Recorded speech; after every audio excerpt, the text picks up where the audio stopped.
Hello guys! Assalamualaikum! Ayun, good evening to all of you. Lalo sa Saudi Arabia, gabi na ngayon. So, late na ako mag-vlog. So, ayun guys, meron na naman ako isa pang product na pwede sa lahat. Pwede sa baby, pwede sa nanay, pwede sa tatay, pwede sa kahit saan.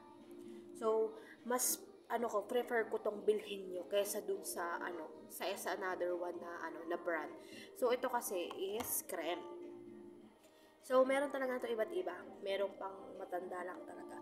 So, ito pakita ko na sa inyo, guys. Ayan. Nivea baby. So, guys, kung bibili lang naman kayo ng Nivea, ito na yung gamitin nyo. Ito na yung bilhin nyo. Kasi alam nyo bakit?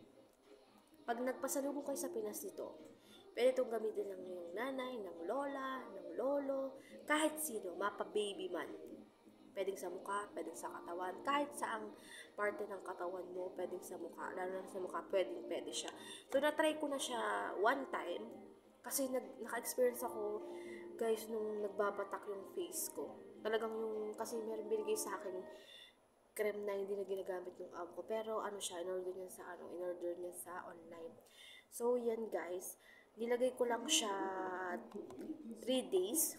Everyday ko siyang ginagamit pagkahilamos ko. So, yun. Nagiging baby face ulit yung mukha. Para bumabalik. Tapos, hindi na siya nagtutuklapan. Kasi, guys, hindi kasi ako yung bumibili ng mga toner, ganyan para lang magpuputi, ganyan para magtuklapan, yun guys. So ayun nga guys, share ko lang talaga, it talaga is effective for the babies, for mommies, daddies, kahit kanino. So pwede nyo siyang gamitin, pwede nyo siyang ipamsalubong sa Pinas. Kaya mas prepare ko, yun na lang ang bilhin nyo, kaysa bumili kayo ng blue na ng Nivea.